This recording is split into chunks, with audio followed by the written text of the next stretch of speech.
Ya, baik, bisa kita lanjutkan. Kang Atang, meskipun tadi sudah ditepis oleh Ketua MK ada kebocoran gitu soal bagaimana nanti hasilnya, tapi membuat semua pihak menjadi sangat alert ya, memberikan atensi penuh terhadap apa nanti hasil putusannya. Kalau kita dengar tadi penjelasan dari Mas Ferry Amsari, kurang lebih sistem tertutup ini bisa dikatakan bertentangan dengan semangat demokrasi. Urutannya kan kedaulatannya di tangan rakyat sepenuhnya. Bagaimana Nasdem melihat itu? Saya kira MK juga cukup tegas di dalam putusannya yang 22/24 dalam pandangan MK mengatakan bahwa prinsip kedaulatan rakyat itu adalah prinsip yang mendasar dan tidak boleh dikurangi dan disimpangi. MK sendiri mengatakan demikian. Maka kemudian partai politik pun tidak boleh mengurangi itu. Itu cukup jelas saya kira di dalam putusan MK itu. Nah, yang kedua saya kira tadi Mas Ferry juga sudah menjelaskan bahwa skema konstitusi kita dalam pasal 22E, khususnya kalau kita bicara ayat 6, itu jelas kok. Ketentuan lebih lanjut tentang pemilu itu akan diatur dengan undang-undang. Itu open legal policy. Dan MK berkali-kali melakukan itu loh. Terhadap permohonan terkait dengan regulasi yang berimplikasi terhadap kontestasi politik. Misalnya kalau beberapa yang dilakukan, yang tadi diungkapkan oleh Mas Ferry misalnya, termasuk Kakak Willy terkait dengan presiden resort.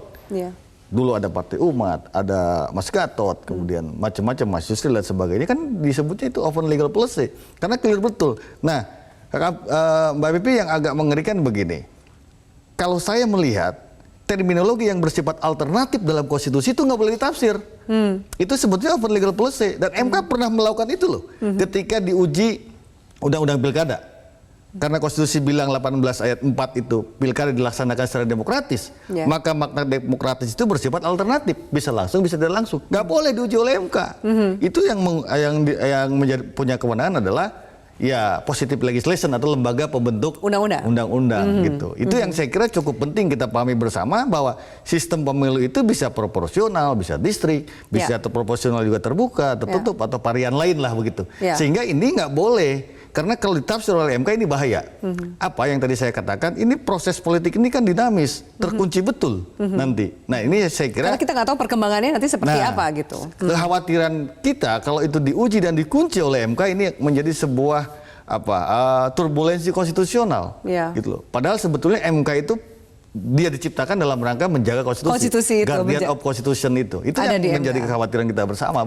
Nah sekarang salah satu implikasinya ketika 8 fraksi mengadakan press conference di DPR, bahkan keluar ancaman untuk membekukan anggaran MK. Tentu ini situasi yang sebenarnya tidak baik, seakan-akan saling sandera antar dua lembaga. Ini bagaimana sikap Nasdem sendiri? Nah saya kira ini potret buram dalam konteks ketatanegaraan. Nanti Mas Ferry mungkin nanti akan lebih detail. Karena begini, salah satu reasoningnya lahirnya MK sesungguhnya dalam rangka itu menengarai terjadi konflik antar lembaga negara. Dulu misalnya zaman Gus Dur terjadi konflik antara presiden dan DPR. Ini nggak ada organ yang menengahi. Nah MK lahir salah satunya itu. Ini sebagai sebuah rahim MK sebetulnya. Nah kalau sekarang MK kemudian berkonflik dengan DPR, ini yang agak lucu, sehingga semangat MK sebagai guardian of konstitusi jadi nggak ada. Padahal ketika terjadi SKLN, sengketa kewenangan lembaga negara, antara MK dengan organ lain kan nggak boleh MK menjadi pihak. Karena itu asas dalam peradilan loh. Hakim tidak boleh menguji dirinya sendiri. Itu sekedar celotehan saja atau benar-benar sebuah warning serius, ancaman yang serius dari DPR? Bisa terjadi karena ketika putusan MK misalnya tertutup, maka MK akan merekomendasikan kepada KPU untuk merubah. Dan KPU saya kira kalau kita melihat teks konstitusi kita kan hurufnya kecil tuh. Pemilihan umum diselenggarakan oleh sebuah komisi pemilihan umum, itu kan kecil. Maka dia tidak punya kewenangan membuat aturan, sehingga skemanya adalah KPU harus ke DPR dulu dong. Berkonsultasi. Ketika DPR menguji dan tidak sepakat, bisa saja terjadi konflik antar organ negara ini. Begitu, ini yang saya kira menghilangkan semangat lahirnya MK. Karena MK salah satu reasoningnya lahir untuk menengarai itu. Dan yang saya kira menjadi hal yang cukup signifikan dalam konteks kalau terjadi perseteruan. Tapi saya kira mudah-mudahan enggak, karena tadi juga Mas Ferry bilang, dan termasuk juga saya meyakini, sulit rasanya MK kemudian menyatakan inkonstitusional tentang sistem proporsional terbuka. Mas Ferry, saya minta tanggapan soal kemudian tadi ada ancaman dari DPR untuk membekukan anggaran MK. Situasinya seakan-akan menjadi saling sandera antara dua lembaga. Bagaimana kita harus menyikapi kondisi saat ini? Ada ancaman dari DPR, lalu kemudian saling sandera satu sama lain.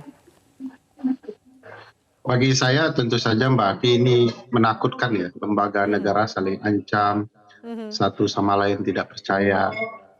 Walaupun di dalam konteks ilmu politik hukum ya, ketika sebuah lembaga kekuasaan kehakiman tidak dipercaya, sebagaimana juga lembaga politik, biasanya memang marwah mereka sudah cedera gitu ya di hadapan publik. Dan kalau dilihat berbagai putusan MK, memang kekecewaan itu sesuatu hal yang mendasar. Tapi bagaimanapun saya berpikir DPR tidak boleh melakukan ancam mengancam begitu ya. Kemarin saya menasehati teman-teman kawan-kawan di DPR, tidak usah diubah undang-undang Mahkamah Konstitusinya. Tapi yang dilakukan pengesahan adalah undang-undang hukum acara Mahkamah Konstitusi yang dari dulu dicita-citakan tapi tidak pernah ada. Undang-undang hukum acara ini harus bisa memagari hakim konstitusi dari kemudian meloncat di batas-batas pagar-pagar konstitusional itu sendiri. Misalnya di undang-undang hukum acara itu, kalau ada putusan yang kemudian mengubah putusan sebelumnya, dinyatakan saja itu sebagai sebuah pelanggaran etik tanpa ada alasan yang konstitusional. Mengubah putusan yang sudah final itu tidak dimungkinkan. Nah, ini akan jauh lebih elegan bagi DPR kalau undang-undang hukum acara ini ada, karena begitu mahkamah mengubah sistem pemilu, mereka akan langsung kena pelanggaran etik. Jadi jangan kemudian diancam anggarannya, tapi tidak dibangun pagar-pagar konstitusional yang baik untuk Indonesia ke depannya, terutama agar hakim konstitusi tidak diisi oleh pelaku-pelaku politik sesaat saja. Baik, terima kasih Mas Ferry untuk tadi penjelasannya. Singkat ke Kang Atang, apakah kemudian Nasdem sudah siap dengan kemungkinan terburuk? Ya, kita selalu siap. Terbuka dan tertutup ini kita selalu siap untuk bersama-sama mengikuti perhelatan politik dalam konteks kontestasi politik. Tapi kan saya kira tadi juga Mas Ferry memberikan banyak catatan. Keraguan atau kecurigaan publik saya kira cukup dimaklumi.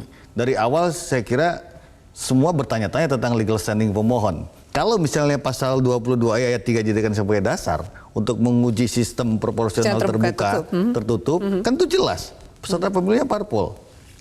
Sehingga legal standing-nya jelas dong. Harusnya yang mengajukan parpol kan gitu. Ini mesti sejak awal sudah ditolak begitu. Tapi ini saya kira sebuah orkestrasi justisial yang terjadi di Mahkamah Konstitusi gitu ya. Terkait dengan konsistensi yang tadi dikatakan oleh Mas Ferry, dan saya kira juga saya sepakat karena memang kalau kita membaca skema Undang-Undang Dasar 45 24C khususnya ayat 6 kan sebetulnya emang hukum acara MK mestinya dengan undang-undang. Tapi nggak tahu ada sebuah proses kanibalisasi kemudian didelegasikan ke internal Mahkamah Konstitusi. Saya kira kelemahannya adalah yang tadi Mas Ferry bilang, fungsi kontrolnya menjadi hilang. Kan harusnya kalau dengan undang-undang maka ada DPR di situ bisa melakukan kontrol terhadap narasi norma di dalam undang-undang hukum acara di kemudian hari terkait dengan Mahkamah Konstitusi. Tapi minimal juga nggak akan ada ancaman dari pihak DPR lagi ya. Untuk memperkeruh situasinya kita nantikan bersama seperti apa, sama seperti masyarakat nanti keadilan dari 9 hakim konstitusi dalam memutus perkara ini. Terima kasih Kang Atang atas waktunya juga Mas Ferry Amsari. Terima kasih untuk diskusi.